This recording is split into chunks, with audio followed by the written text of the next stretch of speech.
can still hear it, the laugh, not just the sound of it, but the way it sliced through everything I thought I knew. It was sharp, dismissive, too loud for what I'd said, and too cruel to be forgotten. I'd asked for a 10% raise. That's it. After 8 years of turning Westmere Holdings into the logistical powerhouse it had become, after redesigning their freight algorithms from scratch and streamlining the supply chains that bloated their profit margins, after working through holidays and pulling double shifts when deadlines loomed, I asked quietly, respectfully, for a raise. A 10% bump, not a throne, not a crown, just a reflection of value, of worth. I had rehearsed it all morning, kept it tight, concise, no emotion, facts, metrics, performance data. I even printed the analytic summaries. Westmere's turnaround time had decreased by 41% since I stepped in. Delivery error rates dropped below 1%, and client retention had reached an all-time high. Numbers didn't lie. That's what I told myself. But I forgot something. Numbers don't lie, but powerful men don't listen. The boardroom was quiet when I made the request. I could feel my heartbeat in my neck as I slid the folder forward. I believe my performance warrants a revised compensation structure, I said. A 10% adjustment. I'm willing to renegotiate scope and take on expanded oversight to reflect the change. There was a pause, one heartbeat, then two. Then Douglas Wren laughed loud and long. The kind of laugh that makes people unsure if they should join in. Some did, some didn't. It didn't matter because the damage had already been done.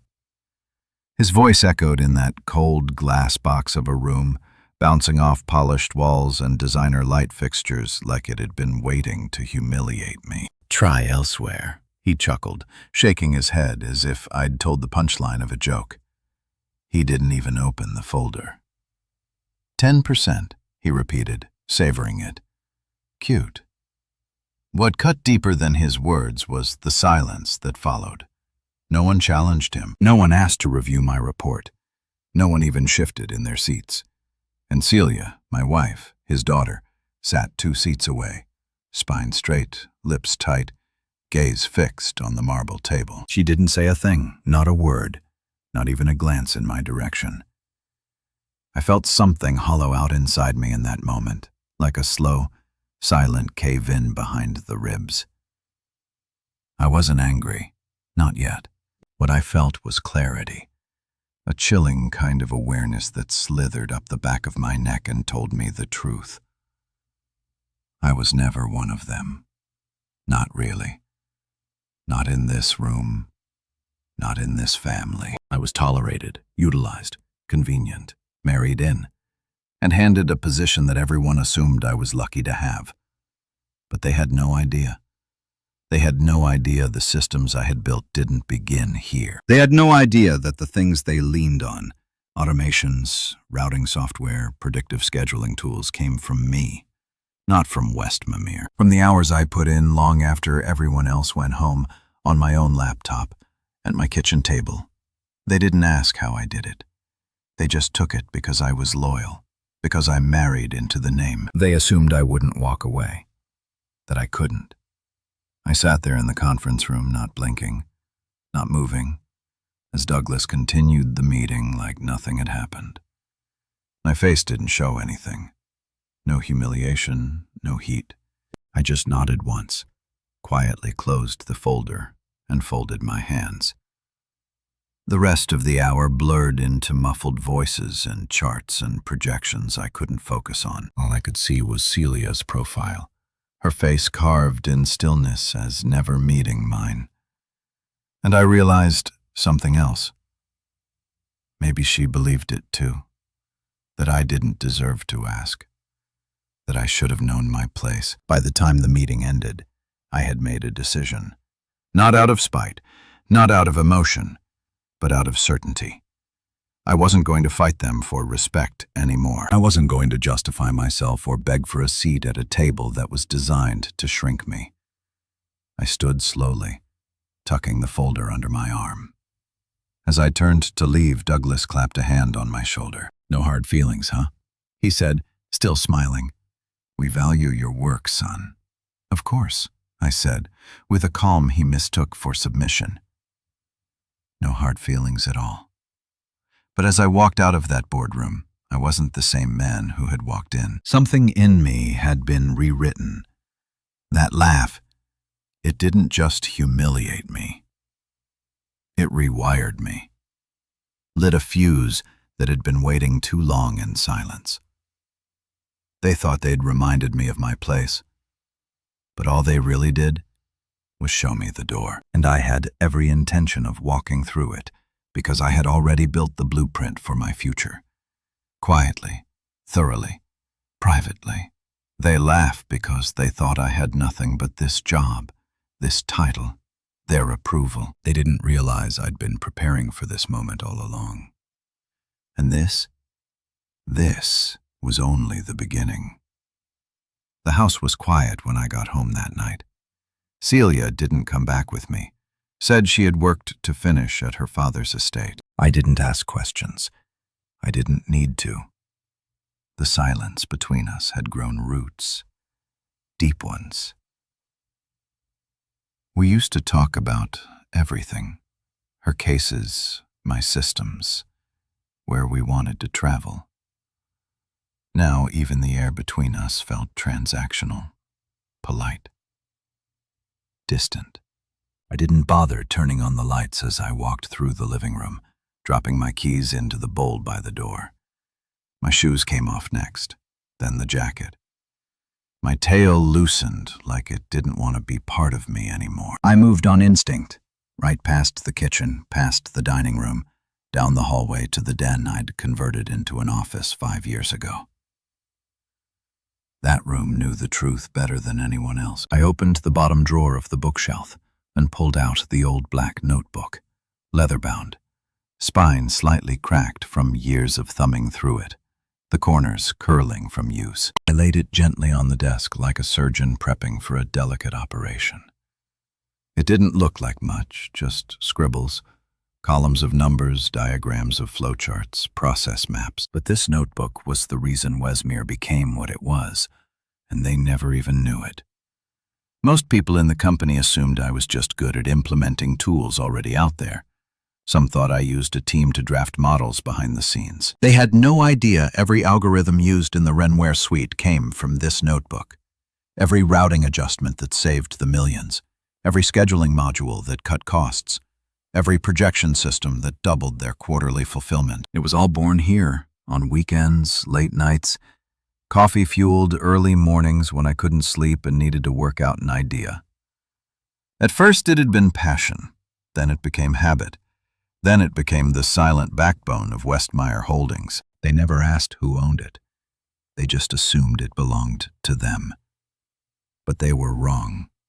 The truth was that none of these models had ever been formally sold to Westmere. I had built them off the clock at home, and not a single one had been transferred to the company under any legal acquisition. I had even offered a few times to license the software properly. I still had the emails. Let's circle back to this next quarter.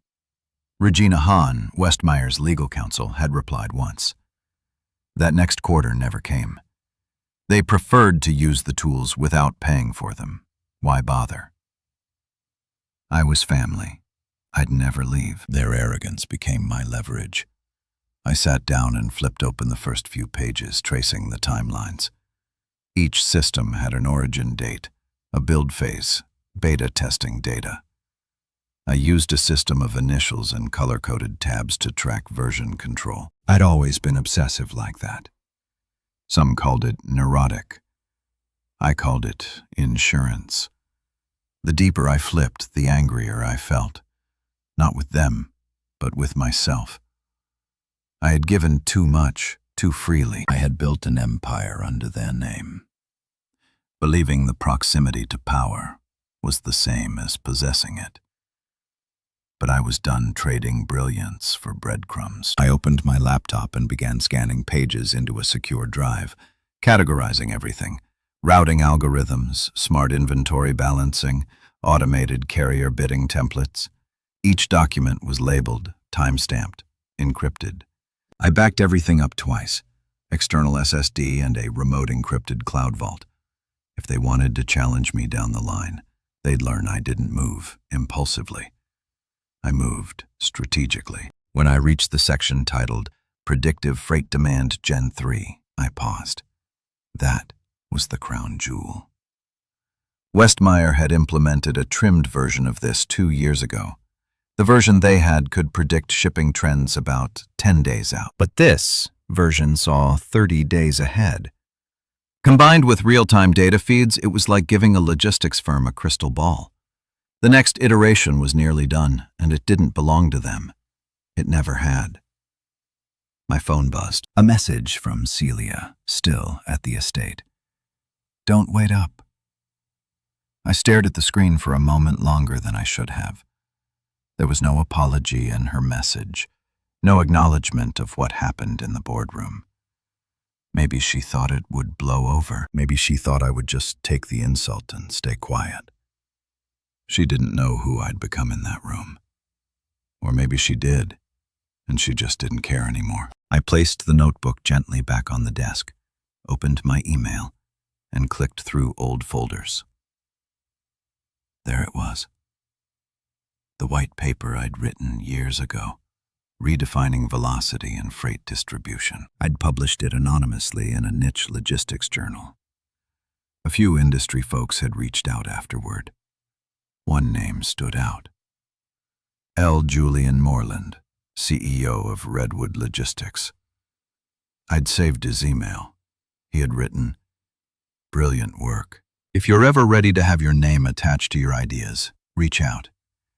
I'd like to meet the mind behind the curtain." That was 3 years ago. At the time, I wasn't interested. I believed in loyalty, in building legacy from within. But tonight, I realized that loyalty without respect was servitude, and I wasn't going to keep serving men who smirked while I spoke. I reopened the email thread and started typing. Julian, not sure if you remember me. I'm ready to have my name attached. Are you still interested in meeting? I stared at the message for a beat, then hit send. It was late, almost 2 in the morning, but sleep wouldn't come. I stayed at my desk watching the screen, the blue light painting my face in quiet resolve. I didn't know what Julian would say, but I knew one thing for certain. Westmeyer's greatest asset had just decided to walk, and they had no idea he owned the road he was about to take. Julian Moreland replied within 4 hours. His message was short, but the tone came through clear. Still interested? Let's meet tonight. My treat. Bring your appetite and your ideas. He suggested Magnolia House, a restaurant tucked into the east side of the city. The kind of place that didn't advertise itself with neon signs or Instagrammable interiors. It was legacy and subtlety, reputation without noise. Douglas Wren would never step foot in a place like that. Not because he couldn't afford it, but because he'd never heard of it, and that alone made it unworthy in his eyes. That's what made it perfect. I wore a simple navy button-up, slacks. Nothing flashy, no tie. I wasn't there to impress anyone. Not anymore. I arrived 10 minutes early and waited in the candle-lit front lounge. The air smelled of saffron and something charred. Meat, probably. The hostess approached me twice, offering water, a drink. I declined both. My mind wasn't here for food. It was here for strategy. Julian arrived with the kind of quiet confidence that made everyone else in the room adjust without knowing why. Tall, but not looming. Salt in his beard, but fire in his eyes. He extended a hand and smiled like we'd known each other for years. Mr. Wren. Or do you prefer something else now? He asked as we sat down. I let out a dry chuckle. Let's go with what comes next. For now, just call me Cole. He nodded. Fair enough, Cole. It is. The waiter came and Julian ordered without asking for a menu. Apparently, he was a regular. I barely glanced at mine, I wasn't sure I'd eat much. Julian noticed. "Don't worry," he said. "This is more than a dinner. Think of it as a soft handshake before the real conversation begins." I nodded once. Understood. We talk logistics, industry trends, the shrinking margins in freight, the inflation of talent acquisition costs.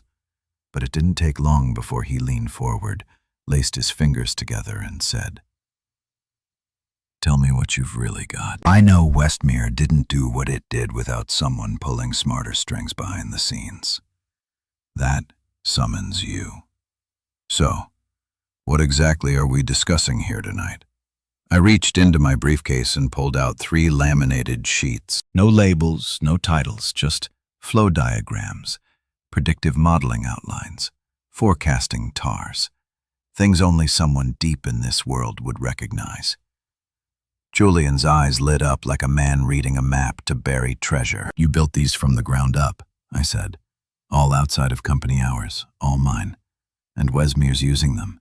They're using watered-down versions I let them have for free," I said flatly. "They never purchased formal rights, never paid royalties," I offered quietly. They declined. He whistled low. "You must really love your wife." Did I say now? I'm not sure what I love more, freedom or the fire this betrayal lit under me. Julian smiled like a man who recognized the exact shape of revenge. "Well, let's talk about freedom. I followed your work for a while, even before I knew who was behind it.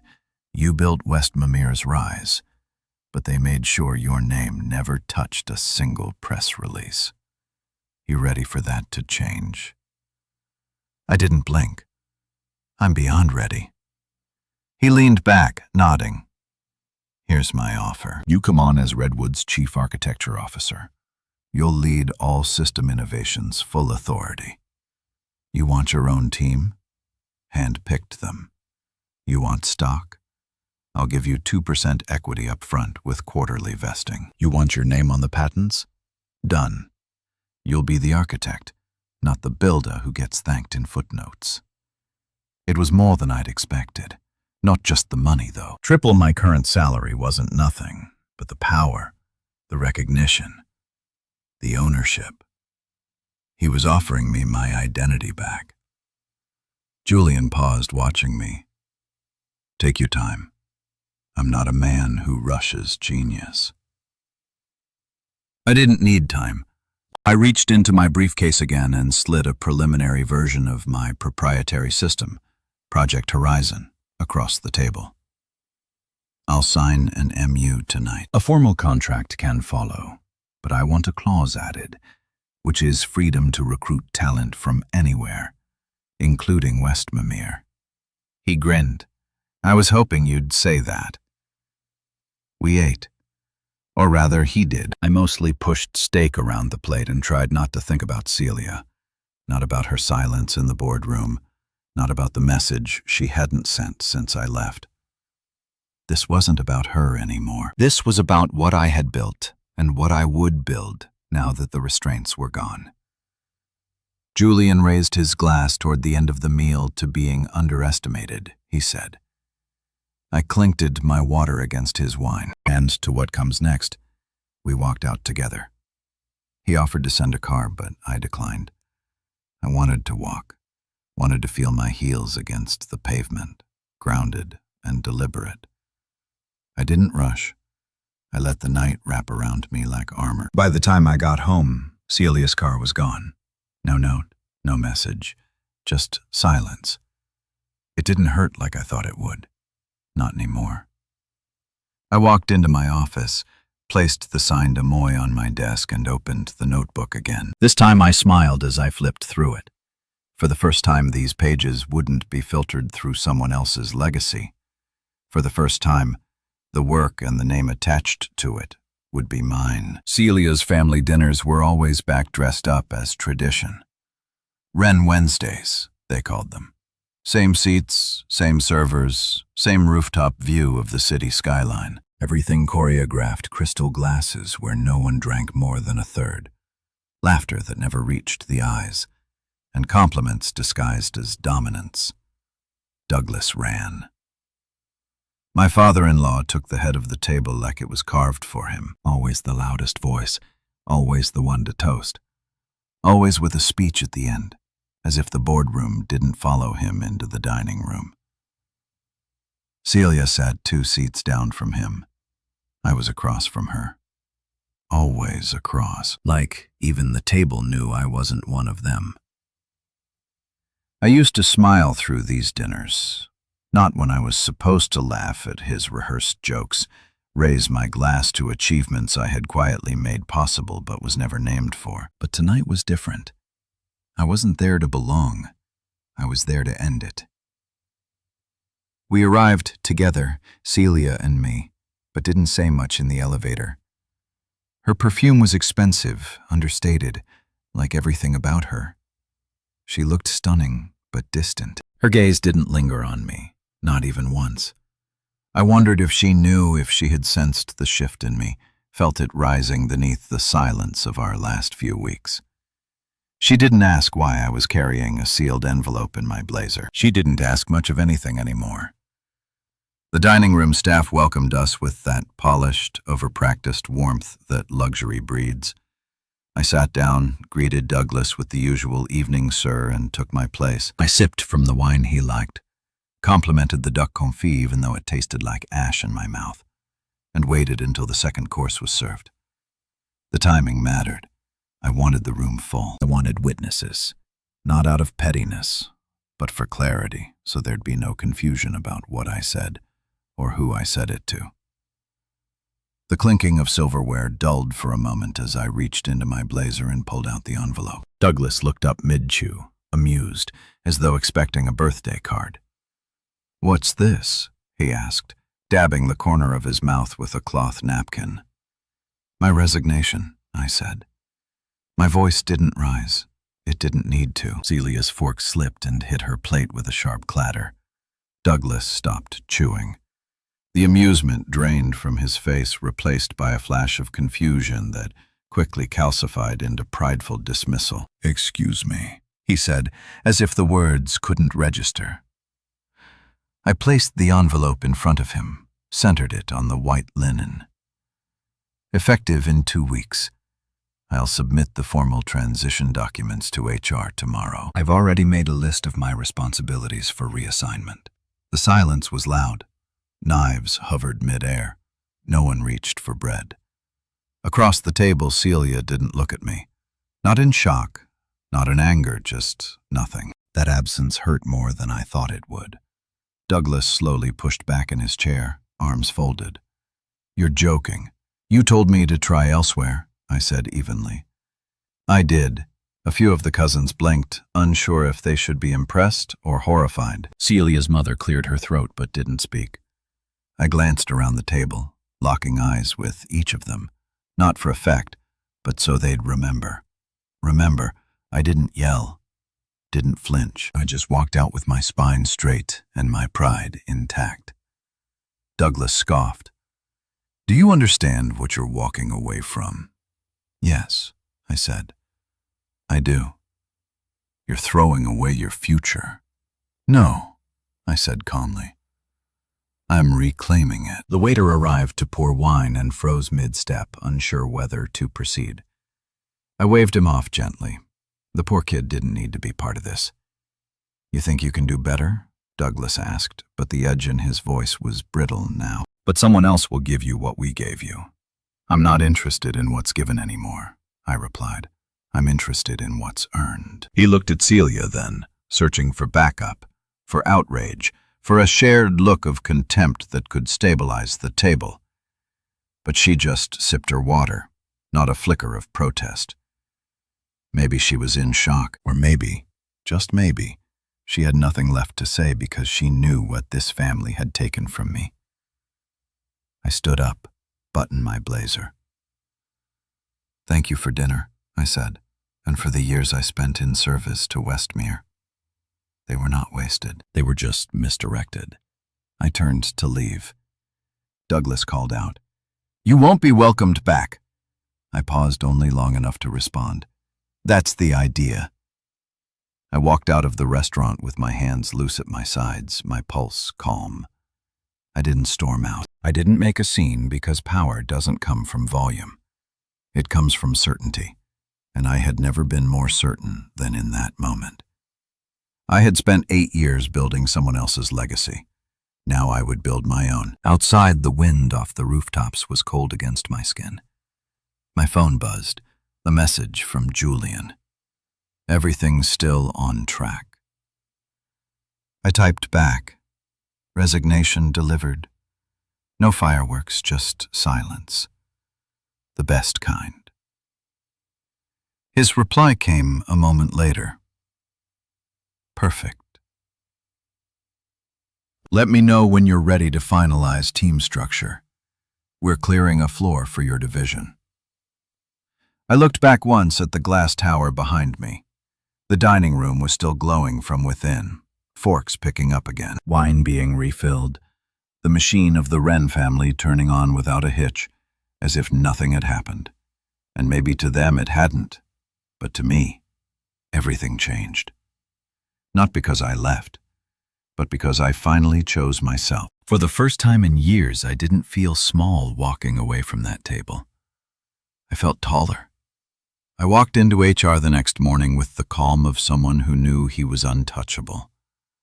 No rage, no righteousness, just order, timing, and facts. The kind of clarity that shakes people more than shouting ever could. Madison? The HR director stood as I entered. Nervous smile stretched a little too tight across her face. Cole, hi. We got your resignation, she said, gesturing toward the conference room already prepped for this exit meeting. Legal folders, 2 cups of coffee, and a nervous junior associate who wouldn't meet my eyes. They thought I was another disgruntled exec they'd smooth over with paperwork and exit pleasantries. They were wrong. I took my seat, opened my briefcase, and placed 2 things on the table: the worn black notebook and a printed copy of my original employment contract. The notebook looked like nothing, but it was everything. They just didn't know it yet. We've prepared your final offboarding documents, Madison began. Standard terms, severance, benefits, carryover, NDA, and of course the non-compete agreement you signed at onboarding. I leaned forward slightly, voice calm. I won't be signing a non-compete. Her mouth parted slightly. Well, you already did. I slid the contract across the table and pointed to the onboarding section. Read it. Page 14. Supposed to be the clause about future industry limitations. Notice anything missing? She scanned it quickly, then passed it to the legal associate. His brow furrowed. He flipped back and forth, looked at me, then back at Madison. There's no non-compete language in this version. Exactly, I said. It was never included. I never signed one. That's unusual, Madison said, trying to keep her tone professional, but her voice was already cracking. We always include. You must have missed it, I replied with just enough edge to let it land, or assumed I wouldn't notice. The associate cleared his throat. Even so, intellectual property developed during employment. I cut him off by sliding the notebook toward them. Stop. Before you speak again, I suggest you read this. He looked confused, then opened it. At first, it probably looked like nonsense. Algorithms, systems, process maps, and color-coded tags. Then his expression changed. I saw it in real time. The dawning realization that these weren't just notes. This was the skeleton of West Mimir's success. The routing matrix on page 9 alone was worth millions, and it was dated months before I ever officially pitched anything to the company. These are your designs? He asked, eyes wide. Yes. Developed off the clock, at home on personal equipment. None of it was formally transferred or acquired by West Mimir. In fact, I emailed legal twice over the years offering to license this material. I slid a printed copy of one of those emails across the table. Regina Hahn responded to this one. Let's revisit next quarter. You never did. They both stared at the evidence. The silence in the room stretched, so I continued. You will not be enforcing a non-compete, and any attempt to restrict my employment based on these innovations will be met with a formal countersuit. The associate started to speak, then thought better of it. I watched as he flipped pages, checking dates, checking metadata notations I'd handwritten with timestamps. His fingers were trembling slightly. The corporate mask was slipping. I'll need to escalate this, he finally muttered. I assumed as much, I said, standing. I'll expect your formal clearance documents by Friday. If I don't receive them, or if any language implies restriction, I'll take this to the press and the patent board simultaneously. Madison stood as well, trying to salvage the moment. Cole, let's not make this adversarial. You've done incredible work here. I know, I said, picking up the notebook. And that's why I'm not staying. As I walked out of HR, a few employees glanced up from their desks. Some recognized me. A few even gave tentative waves. I nodded but didn't stop. I wasn't part of this place anymore. I had already peeled away from its gravity. By the time I reached my car, my phone buzzed. Julian heard from someone inside. They're rattled. Everything okay? I typed back. More than okay. They didn't read the fine print. I did. He replied with a thumbs-up emoji. Ready to announce you to the Redwood team this week. Prepping press if you're comfortable. I paused before replying. Press meant visibility. Visibility meant retaliation from the Wren machine. But it also meant freedom. For the first time in years, I wasn't going to be the ghost behind someone else's empire. Do it. That afternoon, I returned home and pulled out a manila folder of old blueprints, system ideas I had shelved over the years because I knew West Mimir wouldn't understand them. Predictive warehouse clustering, drone-based priority fulfillment, multi-node regional staging for disaster logistics. They weren't just ideas, they were future-proofing. And now, they were mine to shape. Celia came home late. She didn't mention the dinner, didn't ask how my offboarding went, just went straight to the bedroom, as if the air between us wasn't thick with decisions she had already made in silence. I didn't chase her, didn't ask for her side. Some things don't need to be screamed to be understood. That night I scanned the entire notebook, page by page, into a private cloud vault. I uploaded it to Redwood's secure drive as well. Julian's tech lead pinged me in the chat room 20 minutes later. This is gold. We're integrating your freight tearing system immediately. I sat back staring at the screen. For the first time in a long while, my name was going to be on something that mattered. Not in footnotes, not in whispered praise, but bold, public, unapologetic. Westmere built its reputation on borrowed innovation, and they assumed the man who built it wouldn't notice. They assumed wrong. They gave me an office with a view. Not one of those ego-driven glass boxes at the top of a tower, but something smarter. Corner of the 4th floor at Redwood's operations wing where I could see the warehouse grids, the routing docks, the heartbeat of the company. Julian knew I didn't want a palace. I wanted proximity to the system. I wanted to watch the thing breathe. My title was Lead Architect of Logistics Innovation, but it might as well have read Builder of the Future. We launched Project Horizon within the first month. Clean rollout, no red tape. Redwood's internal engineers were lean, hungry, and brilliant. I fed them my system schematics and they translated code like poetry. We didn't need to ask permission.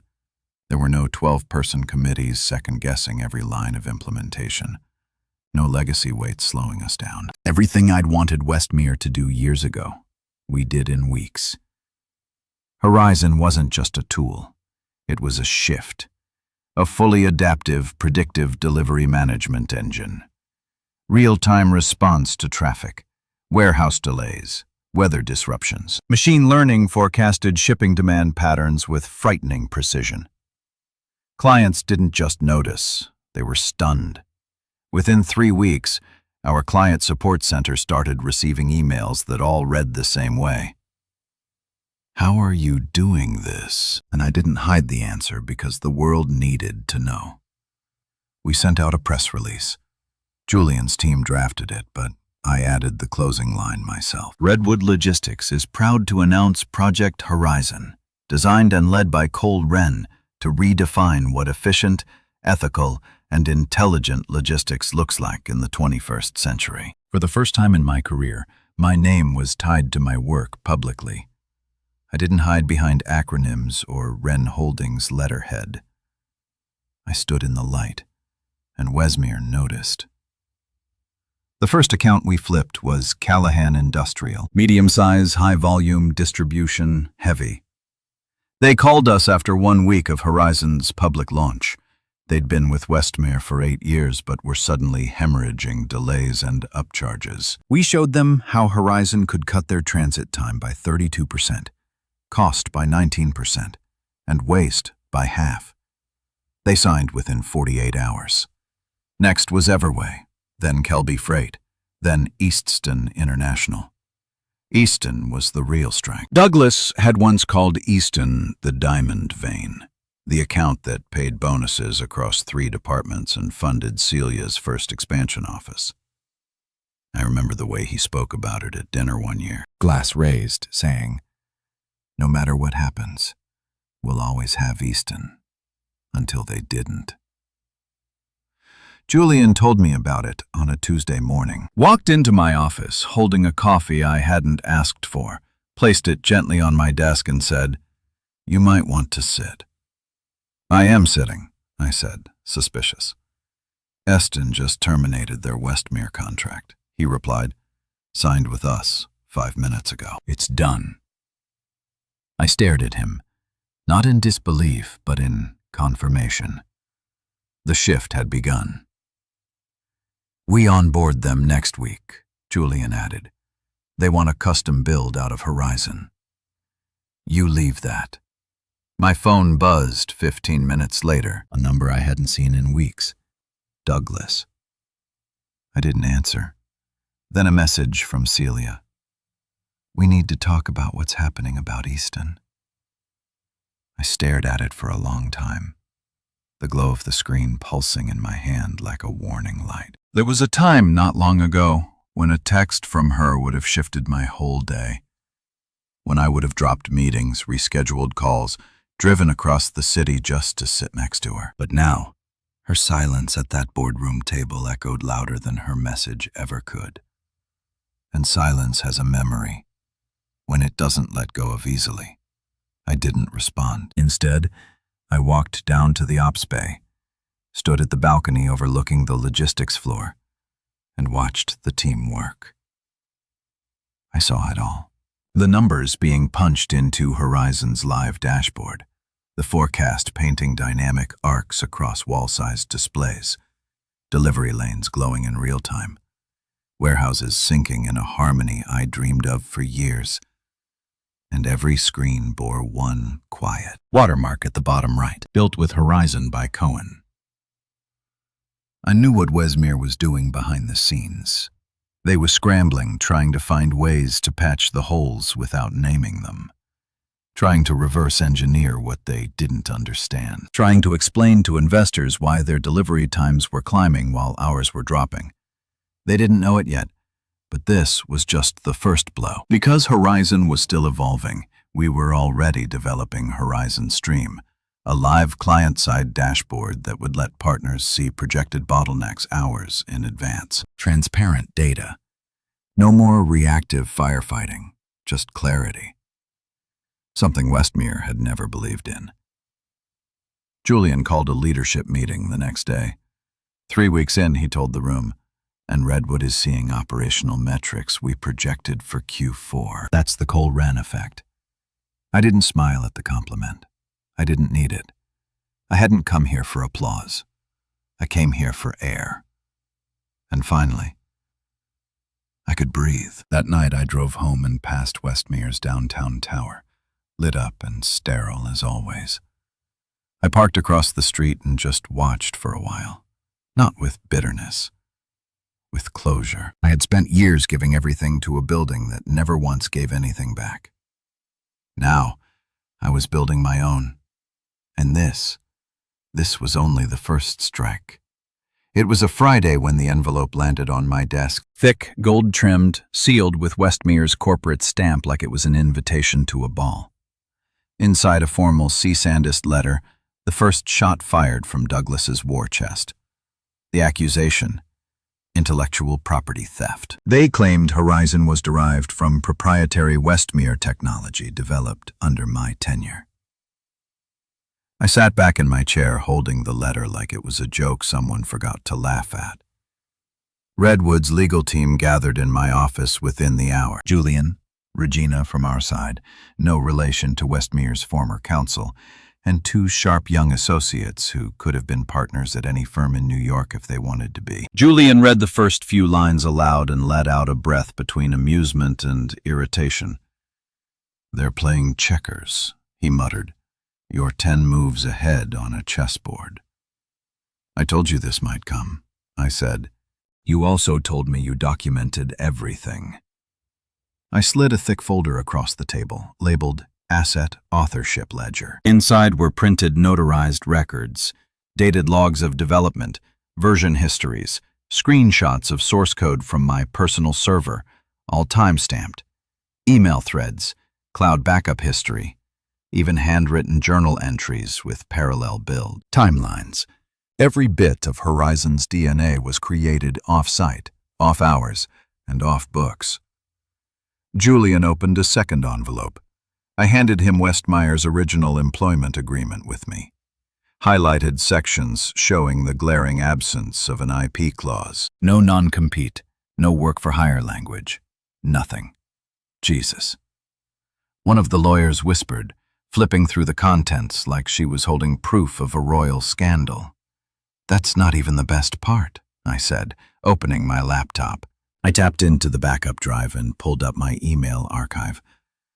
These are all the times I offered to formally license my systems to them. Julian raised an eyebrow. They declined. They ignored me or delayed the conversation. He turned to the team. "That makes this willful negligence, not just a civil dispute." We filed our response within 48 hours. An airtight, heavily footnoted rebuttal with counterclaims of attempted suppression, false allegations, and malicious interference. We didn't just defend ourselves. We went for the throat. The court date was expedited, likely because of the noise surrounding Horizon's success. Business publications had already started speculating on Westmere's plummeting market share. The lawsuit only confirmed what people were whispering. Westmere was in trouble. Celia didn't reach out. Douglas didn't either, but their silence made it clear they were betting on intimidation. They thought dragging me to court would shake Redwood's confidence, maybe even stall our momentum. But I didn't flinch, because I knew something Douglas never understood. When you build something with your own hands, every line of code, every diagram, every late-night revision, it doesn't belong to anyone else. Especially not the man who laughed in your face for asking to be valued. We stepped into court on a gray morning. I wore a charcoal suit, no tie. Julian flanked me on one side. Our counsel walked tall, shoulders squared. Across the aisle, Douglas sat stiffly in a bespoke pinstripe suit, surrounded by his own legal phalanx. His expression was unreadable, but there was something behind his eyes I hadn't seen before. Fear. The proceedings started calmly enough. Westmere's attorney presented the claim with all the practiced venom of a man used to bullying competitors into settlements. He spoke about corporate betrayal, about unauthorized use of proprietary systems, and about ethical obligations ignored. Then our side began. Regina approached the bench and started unpacking page by page a narrative not of betrayal, but of meticulous authorship. Every submission was dated, every system traceable to personal time and personal resources. She read from my emails displayed side-by-side comparisons of Horizon and Westmere's legacy software, showing clearly that they were not only different in core architecture, but that Westmere's version was technically inferior. Then she turned to the bench and said, Your Honor, I direct your attention to Exhibit 29, an internal Westmere email where Mr. Wren's proposal for licensing was ignored. They had the opportunity to legally acquire this system. They chose not to. Their oversight does not entitle them to ownership after the fact. The judge, a woman in her 60s with sharp eyes and no tolerance for ego, leaned forward. Let me clarify. You're stating that the defendant repeatedly offered to license his independent work to the plaintiff and was dismissed. Yes, Your Honor, Regina replied. And we have the documented proof. The judge looked toward Westmere's side. And is that claim disputed? Their counsel stammered, deflecting toward vague employment loyalty language. The judge cut him off. Not good enough. If you had no legal contract, no written agreement of IP transfer, and you declined to pursue ownership when offered the opportunity, you cannot claim theft. That's not how intellectual property works. Douglas shifted in his seat. The judge looked directly at him. Mr. Wren, you may want to rethink your approach to innovation. Dismissing it doesn't mean you own it. She dismissed the case before lunch. Just like that, it was over. Outside the courthouse, a small group of reporters waited, cameras ready. I didn't speak. I didn't need to. Julian issued a simple statement on behalf of Redwood. We believe in honoring innovation, not appropriating it. Today's ruling affirms that belief.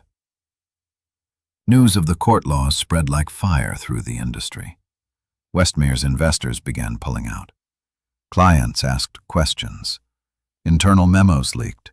Rumors of department freezes and delayed bonuses swirled. They tried to contain it, but you can't put the pieces back once people see the cracks. I sat at my desk that night watching the press coverage play on mute.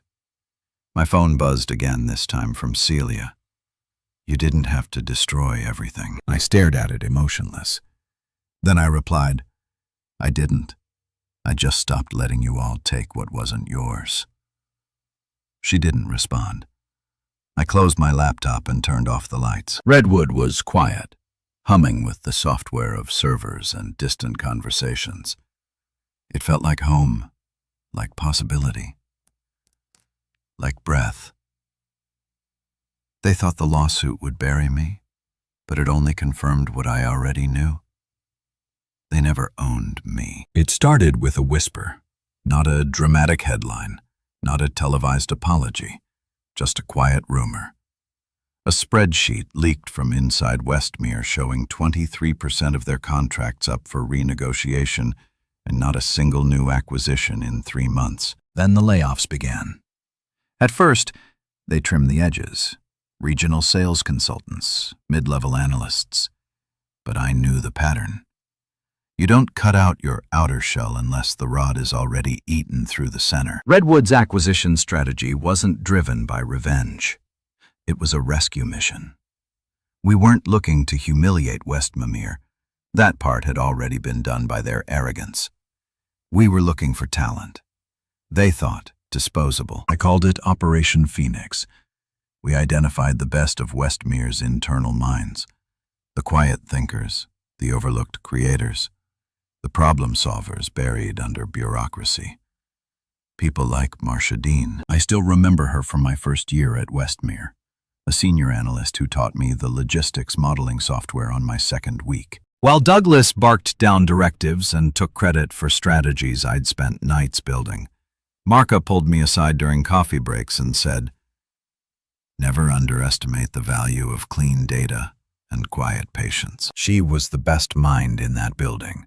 Westmere demoted her 2 years ago. Something about restructuring. Now she sat across from me at Redwood's R&D floor, her glasses fog from excitement, her fingers already dragging models into our development environment like she'd never left. You were always the one to watch, she said as we shook hands. But now you're the one to follow. Oscar came next, the savant in delivery optimization who once shaved 30 hours off a cross-regional shipping map and never even got a thank you email. Douglas couldn't stand how fast his mind moved. Oscar didn't care until they cut his bonus during a budget neutralization quarter. We brought him in as director of logistics strategy. About time someone understood that traffic patterns are emotional. He said cities breathe, and shipping routes need to learn how to breathe with them. Within a month, Redwood systems ran smoother than I'd ever imagined. Our warehouse to-do times dropped below 12 minutes. Carrier coordination was so seamless that clients began sending us thank you notes with their payments. Not emails. Notes. Handwritten ones. And Wesmere? They kept bleeding. By Q2, they'd lost 5 more clients, some to Redwood, some just gone. Their quarterly revenue dipped so low that whispers of restructuring turned into full-volume alarm bells. The layoffs hit C-level next. Their CIO resigned. Their COO retired. Regina Hahn, their general counsel, disappeared from the website entirely. I didn't celebrate that one. She had been part of the problem, sure, but she was also someone who once told me, "You've got something special, Cole. Don't let the suits dilute it." Maybe she meant it. Maybe she just saw the storm coming. The final blow came when their creditors stepped in. Their stock tanked to under $7, a number that once would have triggered a family meeting in the Wren household. But now it triggered fire sales, panic, emails from their board to investors using words like liquidity event and unforeseen market volatility. It was all avoidable. I didn't gloat, not really. I didn't post interviews or join panels to dissect their fall. I didn't give quotes about poetic justice. I didn't need to. The press said everything for me. Redwood's horizon redefines freight efficiency. Cole Wren, from family scapegoat to logistics visionary, the quiet genius who took down an empire he built. But the moment that settled it all, the moment that put everything into focus, was the day Redwood acquired Westmere's old headquarters.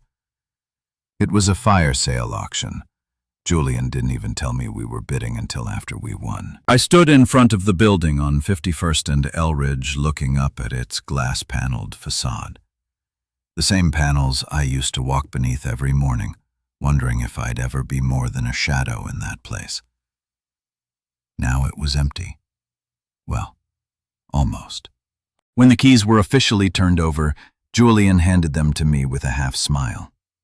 "You built this once," he said. "Figure it's only right you decide what to do with it." I walked those halls, slowly. The lobby was still marble, still cold. The reception desk still bore the Wren family crest, subtle but present.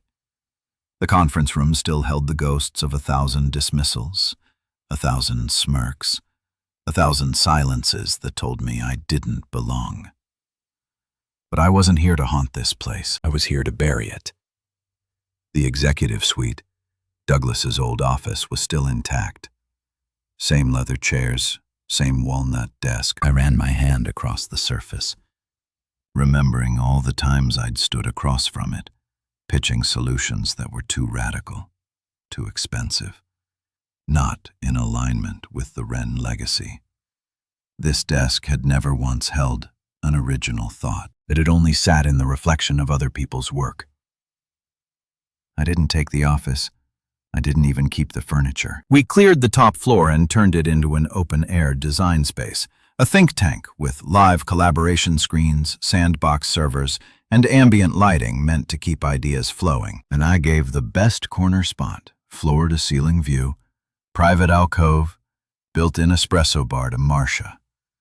Because power shouldn't be hoarded. It should be shared. The rest of the building followed suit. We called it Redwood Annexed Apartments from our downtown campus, slowly migrated over. Not for optics, but because the bones of the place were strong. It had just been built on the wrong foundation before. No, it served something real. We left the Wrenist on the lobby floor intentionally, but we covered it in glass and laid a steel plaque over it with 4 words etched deep. Respect is not inherited. The press asked if I wanted to speak on the acquisition. I declined. I let the building speak for itself. That night, after the final department moved in, I stood in the old boardroom, the same one where Douglas laughed at me, where Celia stared down at her fork and said nothing. I looked around and saw new faces, my team, collaborators, dreamers. No silence, no smirks, just fire. And as I stood there, hand resting on the table that once made me feel small, I whispered something, not to anyone in the room, but to the man I used to be. You made it out, and I had Westmere didn't collapse because of me. It collapsed because it never knew how to hold the people who carried it. All I did was let go. He showed up without warning, no appointment, no email, no assistant calling ahead, just walked through Redwood's glass front doors in a suit that looked slept in. The shoulders wrinkled, the lapel curled like it had seen too many anxious hands. Security called me immediately. I was reviewing a beta interface for Horizon Stream when my phone lit up with a single message. Douglas Wren is in the lobby alone. Says he just wants a word. For a moment, I didn't respond. I just stared at the screen, fingers hovering over the keyboard. I hadn't seen him in almost a year. Not since the family dinner that ended everything. Not since the lawsuit. Not since Redwood bought the building he once called his kingdom. I wasn't even sure what I'd say if I saw him. Part of me didn't want to say anything. Another part, the builder in me, the man who believed in closure as much as strategy, knew I had to. I messaged back. Let him in one-on-one only. Bring him to conference 6B, no cameras. 6B was one of the smaller glass-paneled rooms on the third floor. Clean, modern, just enough space for hard truth without the theater of an audience. When I walked in, Douglas was already seated, hands clasped on the table, shoulders slouched like something in him had collapsed, and he hadn't figured out how to stand it back up. He looked older, not in the natural way. This wasn't time. This was defeat. The circles under his eyes weren't from age. They were from months of losing things he thought were his by birthright. I took the seat across from him without offering a handshake. He looked at me, eyes sunken but clear. You destroyed my company, he said quietly. The words hung there, trembling in the space between us. I didn't flinch. No, I said. You did that. I just stopped enabling you. He blinked slowly. No denial, no immediate defense, just a long breath, the kind someone takes when they know the ground has shifted permanently beneath them. I underestimated you, he said. You didn't see me at all. I corrected. You saw an asset, a son-in-law, someone easy to contain. He nodded once, almost like he'd rehearsed the agreement. I didn't think you had it in you. That made me laugh just once under my breath. You mean you didn't think I'd do it without you? You thought I needed the rename, but I was lucky to be tolerated at your table. He winced, but didn't argue. There was a long silence, the kind that usually ends with someone standing up and walking out. But Douglas stayed seated. I came here because I have nothing left to offer anyone, he said. I waited. He looked up at me, voice thin. No job, no board seat, not even a chair on a foundation committee. No one returns my calls. They say I'm radioactive. That's what happens when your only currency is control, I said, and you lose it. He pressed his lips together. His hands gripped each other tighter on the table. Celia left. He added quietly, like that piece still shocked him.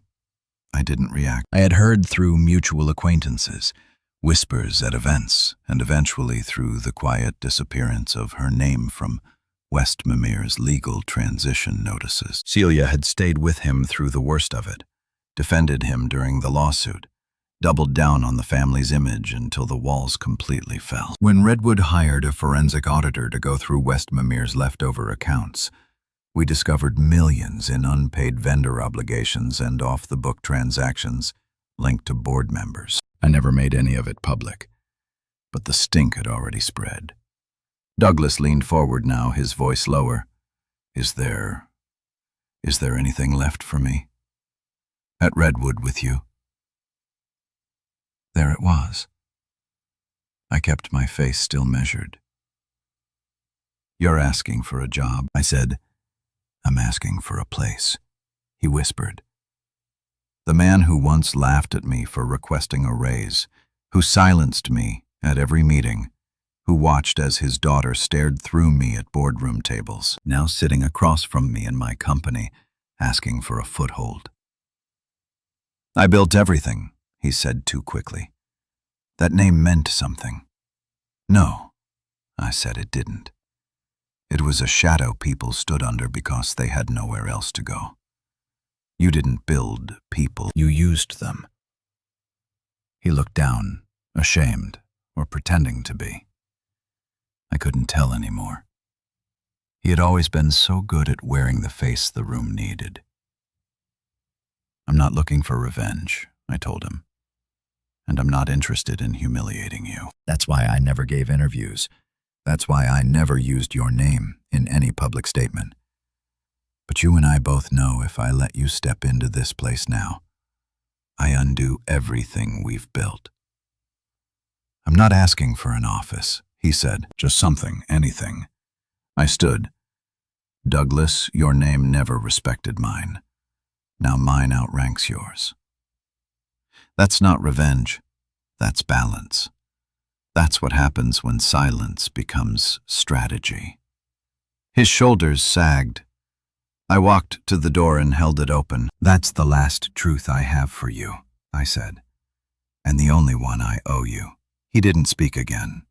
He just stood slowly, gathered his coat, and left. I watched him walk through the building, the one he once ruled, now full of people who didn't recognize him. No one paused. No one greeted him.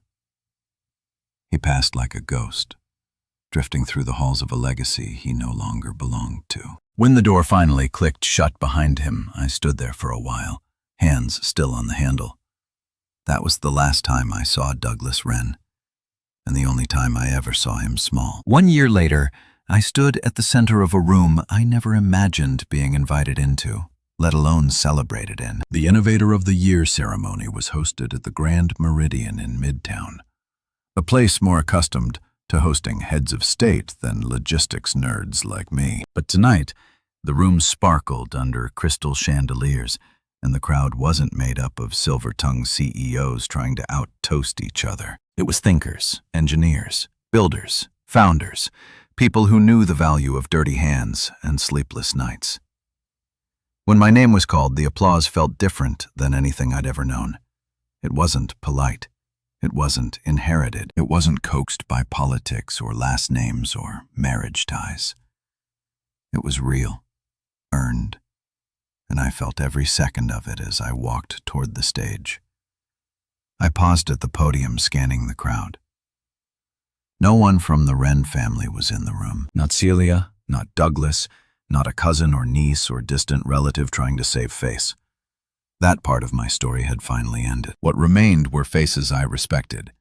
My team at Redwood, new industry leaders, and the former misfits we had built something unshakable with.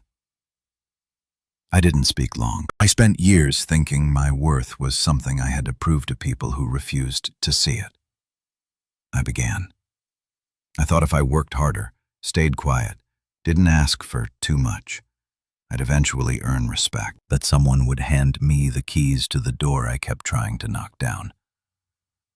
But doors built by other people will always come with locks you weren't meant to open. I paused, watching a few heads nod. I built Project Horizon out of necessity, but I built Redwood out of defiance. And now I know respect isn't given to those who wait patiently at the table. It's earned by those who build their own. The applause was loud, but I barely heard it. I walked off stage feeling weightless, lighter than I had in years. Not because I want something, but because I no longer needed anyone's permission to exist in my own power. That realization stayed with me as I moved through the after-event conversations. Handshakes, flashes of cameras, congratulations from strangers who knew me only by headlines and outcomes. They didn't know the long nights, the silence, the ache of a marriage that had already ended long before I left. But they didn't have to. That wasn't the legacy I wanted to carry. Later, as I slipped out onto the balcony to escape the noise, I found myself staring at the skyline. A sea of lit windows and moving light. The very machinery I once believed I had to fight to survive. Now I was part of it. I'd reshaped it. That's when she approached. A young woman, maybe mid-20s, clipboard under her arm, eyes hesitant but curious. She wasn't dressed like press. She had the look of someone who wasn't sure she belonged in the room, but showed up anyway. "Excuse me, Mr. Wren." I turned. "Just Cole," I said. She nodded. "Sorry, I work in supply chain modeling. Entry level. This is my first time at one of these events." "Then you're in the right place," I said, because everyone here was entry level once. They just don't always admit it. She smiled, then swallowed, hesitating again. "Can I ask you something?" "Go ahead." Her voice was quiet. "How do you know when it's time to stop being loyal?"